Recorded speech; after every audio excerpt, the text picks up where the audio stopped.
Hello everyone. इस video में हम लोग ऑडिटिंग से रिलेटेड कुछ मोस्ट इम्पॉर्टेंट एमसीक्यू को डिस्कस करेंगे। तो देखिए, जो आप लोगों के एग्जामिनेशन में जो क्वेश्चन पूछे जाते हैं, तो यह ऑडिटिंग से रिलेटेड जो आप लोगों का क्वेश्चन है वह है, ठीक है। और यह क्वेश्चन आप लोगों को अकाउंटिंग में भी हेल्प करेगा, ठीक है। तो चलिए आज की क्लास को हम लोग स्टार्ट करते हैं। देखिए, सबसे फर्स्ट क्वेश्चन आप लोगों से पूछा जा रहा है कि जो हमारा डेप्रिसिएशन है वह चार्ज किया जाता है, यानी कि जो हमारा ह्रास होता है वह किस पर चार्ज किया जाता है। ऑप्शन ए है कि ऑन फिक्स एसेट्स ओनली, या फिर ऑप्शन बी है कि करंट एसेट्स ओनली, या फिर ऑल एसेट्स। तो आप लोगों को पता होगा कि जो डेप्रिसिएशन होता है वह क्या है। देखिए, डेप्रिसिएशन क्या होता है कि जब किसी भी फिक्स एसेट्स का जब हम यूज़ करते हैं तो उनके यूज से जो है उस एसेट्स के जो मूल्य में कमी आता है, इसी को बोला जाता है डेप्रिसिएशन, ठीक है। तो देखिए, ह्रास जो है वह चार्ज किया जाता है किस पर, केवल फिक्स एसेट्स पर ही जो है वह डेप्रिसिएशन चार्ज किया जाता है, ठीक है। और जो हमारा करंट एसेट्स होता है इस पर जो है वह डेप्रिसिएशन नहीं लगता है, ठीक है। और सी जो ऑप्शन है कि सभी संपत्तियों पर, तो यह भी क्या होगा, नहीं होगा। तो इसका राइट ऑप्शन क्या हो जाएगा, ऑप्शन नंबर ए हो जाएगा कि जो हमारा डेप्रिसिएशन है वह हमेशा जो है वह चार्ज किया जाता है फिक्स एसेट्स पे। उसके बाद नेक्स्ट क्वेश्चन को देखिए। इस क्वेश्चन में आप लोगों से पूछा जा रहा है कि डेप्रिसिएशन एराइजेज, यानी कि जो हमारा डेप्रिसिएशन है वह कब एराइज होता है। ऑप्शन ए है कि due to use of assets only, या फिर ऑब्सोलेंस, या फिर एनी रीजन। तो देखिए, जो हमारा डेप्रिसिएशन है वह जो है जब हम किसी भी एसेट्स का यूज करते हैं तो उस कारण से जो है वह डेप्रिसिएशन एराइज होता है। साथ ही जब कोई भी एसेट्स ऑब्सोलेंस की स्थिति में होता है तो उस स्थिति में भी जो है वह संपत्ति का जो मूल्य है, यानी जो वह एसेट्स है उसके मूल्य में कमी आ जाती है, तो इस कारण से भी जो है वह डेप्रिसिएशन एराइज होता है, ठीक है। तो इसका राइट ऑप्शन क्या हो जाएगा कि एनी रीजन, यानी कि किसी भी एसेट्स का यूज करने से भी हम लोग का डेप्रिसिएशन एराइज होता है। साथ ही जब कोई भी एसेट्स ऑब्सोलेंस में चला जाता है तो भी हम लोग का डेप्रिसिएशन एराइज होता है। तो इस तरह से इसका राइट ऑप्शन क्या हो जाएगा, ऑप्शन नंबर सी हो जाएगा। उसके बाद नेक्स्ट क्वेश्चन को देखिए। इस क्वेश्चन में आप लोगों से पूछा जा रहा है कि कंटिन्यूअस यूज ऑफ एसेट्स, यानी कि जब हम किसी भी एसेट्स का कंटिन्यूअस जब हम यूज करते हैं तो किस चीज़ के कारण होता है। ऑप्शन ए है कि ह्रास का यह आंतरिक कारण है, यानी कि डेप्रिसिएशन का इंटरनल कॉज है, या फिर ऑप्शन बी है कि यह डेप्रिसिएशन का जो है वह एक्सटर्नल कॉज है, या फिर none of these.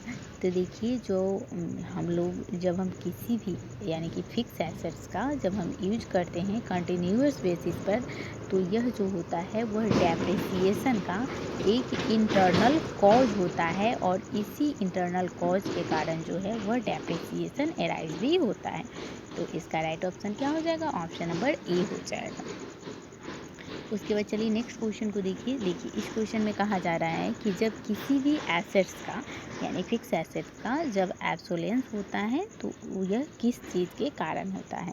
Option A है कि यह ह्रास का जो है यानी जो डेप्रिसिएशन है उसका इंटरनल कॉज है, या फिर ऑप्शन बी है कि यह डेप्रिसिएशन का एक्सटर्नल कॉज है, या फिर नन ऑफ दीज। तो देखिए, जो हमारा एसेट्स होता है वह एब्सोलेंस की स्थिति में होता है तो यह डेप्रिसिएशन का जो है वह एक्सटर्नल कॉज माना जाता है, ठीक है। यह एक्सटर्नल कॉज माना गया है।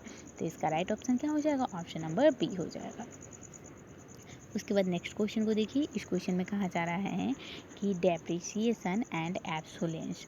ऑप्शन ए है कि दोनों एक ही हैं, यानी जो हम लोगों का डेप्रिसिएशन है और जो ऑब्सोलेंस है एक ही है, या फिर दोनों अलग अलग हैं, या फिर इनमें से कोई नहीं। तो देखिए, जो हमारा डेप्रिसिएशन होता है और जो एब्सोलेंस है यह दोनों अलग अलग होता है, यानी कि डेप्रिसिएशन से किसी भी फिक्स एसेट्स में के जो प्राइस होता है उसमें कमी आता है, यानी कि उस संपत्ति के प्रयोग से जो है वह कमी आता है उसके मूल्य में। और एब्सोलेंस क्या है, तो एब्सोलेंस किस चीज़ के कारण एराइज होता है? तो देखिए जब हम किसी भी एसेट्स को खरीदते हैं और मान लीजिए कि वह एसेट्स की जगह कोई दूसरा न्यू एसेट्स आ गया, उसी का रूप है, तो क्या होता है कि जो पुरानी एसेट्स है वह क्या हो जाती है, एब्सोलेंस की स्थिति में चली जाती है। ठीक है, तो डेप्रिसिएशन और एब्सोलेंस में यही अंतर है। तो ऑप्शन ए है कि दोनों एक ही हैं, या फिर ऑप्शन बी है कि दोनों अलग अलग हैं, या फिर इनमें से कोई नहीं। तो इसका राइट ऑप्शन क्या हो जाएगा कि दोनों जो है वह अलग अलग है। ठीक है, उसके बाद नेक्स्ट क्वेश्चन को देखिए। इस क्वेश्चन में आप लोगों से पूछा जा रहा है कि प्रोविज़न इज मेड, यानी जो हम लोगों का प्रोविज़न होता है वह कब बनाया जाता है। ऑप्शन ए है कि विशेष उद्देश्य बनाया जाता है, या फिर सामान्य उद्देश्य बनाया जाता है, या इनमें से कोई नहीं। तो देखिए जो हम लोग का प्रोविज़न होता है वह किसी विशेष उद्देश्य जो है वह बनाया जाता है। ठीक है, तो इसका राइट ऑप्शन क्या हो जाएगा, ऑप्शन नंबर ए हो जाएगा। उसके बाद नेक्स्ट क्वेश्चन को देखिए, और इस क्वेश्चन में आप लोगों से पूछा जा रहा है कि रिजर्व इज मेड, यानी जो हम लोग रिजर्व को बनाते हैं वह कब बनाया जाता है। ऑप्शन ए है कि सामान्य उद्देश्य से बनाया जाता है, या फिर स्पेसिफिक ऑब्जेक्टिव से बनाया जाता है, यानी विशिष्ट उद्देश्य से बनाया जाता है, या फिर इनमें से कोई नहीं। तो देखिए जो हम लोग का रिजर्व होता है वो किसी स्पेसिफिक जो ऑब्जेक्टिव होता है उससे बनाया जाता है। तो इसका राइट ऑप्शन क्या हो जाएगा, ऑप्शन नंबर, अच्छा यहाँ पे आप लोगों का रिजर्व है। ठीक है, तो देखिए जो हम लोग का रिजर्व होता है वो कोई सामान्य उद्देश्य के लिए जो है वह बनाया जाता है। ठीक है, आप लोग इसको याद रखिएगा कि जो हम लोग का रिजर्व होता है वह जनरल ऑब्जेक्टिव के लिए बनाया जाता है, वहीं पे जो हम लोग प्रोविज़न बनाते हैं वह कोई स्पेसिफिक ऑब्जेक्टिव के लिए बनाते हैं। तो इसका राइट ऑप्शन क्या हो जाएगा, ऑप्शन नंबर ए हो जाएगा। उसके बाद नेक्स्ट क्वेश्चन को देखिए। इस क्वेश्चन में कहा जा रहा है कि जो हम लोगों का सिंकिंग फंड होता है वह बनाया जाता है विशेष उद्देश्य के लिए, सामान्य उद्देश्य के लिए, या इनमें से कोई नहीं। तो देखिए जो सिंकिंग फंड होता है यह भी जो है वह कोई स्पेसिफिक जो ऑब्जेक्टिव है उसके लिए बनाया जाता है, यानी सिंकिंग फंड जो है वह विशेष उद्देश्य के लिए बनाया जाता है। तो इसका राइट ऑप्शन क्या हो जाएगा, ऑप्शन नंबर ए हो जाएगा। उसके बाद नेक्स्ट क्वेश्चन को देखिए। इस क्वेश्चन में आप लोगों से देखिए, इस क्वेश्चन में आप लोगों से पूछा जा रहा है, आई होप कि आप लोग को दिख रहा होगा। इस क्वेश्चन में आप लोगों से पूछा जा रहा है कि एक व्यय पूंजीगत व्यय होता है क्योंकि, यहाँ कहा जा रहा है कि an expenditure is capital expenditure because. Option A है कि amount is paid in lump sum, या फिर अमाउंट इज लार्ज, या फिर it is related to the benefit of current year, या फिर it is related to the benefit of future. तो देखिए जो हम लोग का पूंजीगत व्यय होता है यह जो होता है वह फ्यूचर के जो प्रॉफिट होता है उससे संबंधित होता है। ठीक है, तो इसका राइट ऑप्शन क्या हो जाएगा, ऑप्शन नंबर डी हो जाएगा। उसके बाद नेक्स्ट क्वेश्चन को देखिए। इस क्वेश्चन में आप लोगों से कहा जा रहा है कि एक व्यय जो होता है वह आयगत व्यय होता है कब। ऑप्शन ए है कि यह चालू अवधि के लाभ से संबंधित होता है, या फिर यह राशि जो होता है यानी जो आयगत व्यय का जो अमाउंट होता है वह छोटा होता है, या फिर यह सकल विक्रय मूल्य से घटाया जाता है, या इनमें से कोई नहीं। तो देखिए एक व्यय जो आयगत व्यय होता है तो यह हमेशा जो होता है वह करंट ईयर के प्रॉफिट से संबंधित होता है। ठीक है, और आयगत व्यय क्या होता है कि यह डे टू डे लाइफ में जो है इस तरह के खर्चे जो है वह देखने को मिलता है। जैसे आयगत व्यय के आप उदाहरण ले सकते हैं, जैसे सैलरी, रेंट, वेजेस, ये सब हमारे आयगत व्यय होते हैं। ठीक है, तो यह हमारे करंट ईयर के जो बेनिफिट होता है इससे रिलेटेड होता है। तो इसका राइट ऑप्शन क्या हो जाएगा, ऑप्शन नंबर ए हो जाएगा। उसके बाद नेक्स्ट क्वेश्चन को देखिए। इस क्वेश्चन में आप लोगों से पूछा जा रहा है कि एक प्राप्ति जो है वो पूंजीगत प्राप्ति होती है क्योंकि। ऑप्शन ए है कि यह राशि बड़ी होती है, या फिर यह पूंजी खाते में जमा की जाती है, या फिर यह अस्थायी संपत्ति से संबंधित होती है, या इनमें से कोई नहीं। तो देखिए जो हमारा पूंजीगत व्यय होता है यानी कि जो हमारा लोग का कैपिटल रिसिप्ट होता है यह हमेशा जो है वह फिक्स एसेट से रिलेटेड होता है। ठीक है, और यह लंबी अवधि से संबंधित होता है, यानी जो हम लोग का पूंजीगत व्यय होता है यह दीर्घकालीन व्यय माना जाता है। तो इसका राइट ऑप्शन क्या हो जाएगा? ऑप्शन नंबर सी हो जाएगा। उसके बाद नेक्स्ट क्वेश्चन को देखिए। इस क्वेश्चन में कहा जा रहा है कि एक प्राप्ति आयगत प्राप्ति है क्योंकि।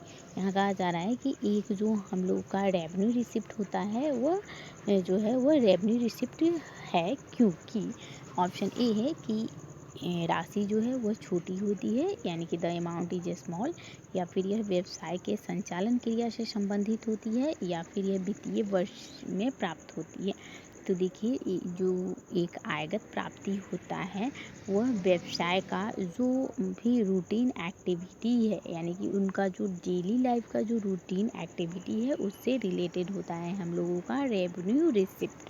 ठीक है, तो इसका राइट ऑप्शन क्या हो जाएगा? ऑप्शन नंबर बी हो जाएगा। उसके बाद नेक्स्ट क्वेश्चन को देखिए। इस क्वेश्चन में कहा जा रहा है कि एक हानि पूंजीगत हानि होती है क्योंकि, यानी कि कोई भी जो लॉस है वह कैपिटल लॉस होता है बिकॉज ऑप्शन ए है कि यह आकस्मिक कारणों से उत्पन्न होता है, या फिर इसका आशय पूंजीगत आहरण से है, या फिर यह वित्तीय लेखांकन वर्ष से संबंधित होता है, या फिर यह स्थायी संपत्ति से संबंधित होता है। तो देखिए एक जो हानि होता है वह पूंजीगत हानि होता है क्योंकि यह जो है यह किस कारण से उत्पन्न होता है? तो यह अस्थायी संपत्ति जो होती है उससे संबंधित होता है, यानी कि जो हम लोग का फिक्स एसेट्स है यानी जो दीर्घकालीन एसेट है होता है उससे संबंधित होता है। तो वैसे हानि को हम लोग क्या कहते हैं? पूंजीगत हानि कहते हैं। ठीक है, तो इस तरह से इसका राइट ऑप्शन क्या हो जाएगा? ऑप्शन नंबर डी हो जाएगा। और आप लोगों को आयगत व्यय और पूंजीगत व्यय से एक एक क्वेश्चन हर एग्जामिनेशन में आते हैं, तो आप लोग इस टॉपिक को अच्छे से कर लीजिए कि कैपिटल जो हम लोग का एक्सपेंडिचर या कैपिटल प्रॉफिट होता है यह दीर्घकालीन होता है। ठीक है, यानी लॉन्ग टर्म से संबंधित होता है और ऐसे खर्चे जो हैं वह 1 साल से अधिक के लिए होते हैं। ठीक है, वहीं पे जो हमारा रेवेन्यू एक्सपेंडिचर या फिर जो हम लोग का रेवेन्यू जो लॉस है वह जो है वह शॉर्ट टर्म से संबंधित होता है और यह डेली लाइफ से भी रिलेटेड होता है। तो आप लोग इसको ध्यान में रखिएगा और यहाँ से एग्जामिनेशन में क्वेश्चन पूछे जाते हैं तो आप लोग इसको कीजिए, और यहाँ से 1-2 क्वेश्चन आप लोगों की एग्जामिनेशन में आएंगे ही। तो हम फिर नेक्स्ट वीडियो में जो भी आप लोगों के लिए इम्पॉर्टेंट MCQ होगा और प्रीवियस ईयर से जो भी क्वेश्चन आप लोगों के बने हैं तो उसको हम लेकर आएंगे। तो आपको वीडियो पसंद आ रहा है तो आप लोग इसे लाइक कीजिए, चैनल को सब्सक्राइब कीजिए और वीडियो को शेयर कीजिए। तो अब हम मिलते हैं नेक्स्ट वीडियो में, तब तक के लिए थैंक यू वेरी मच।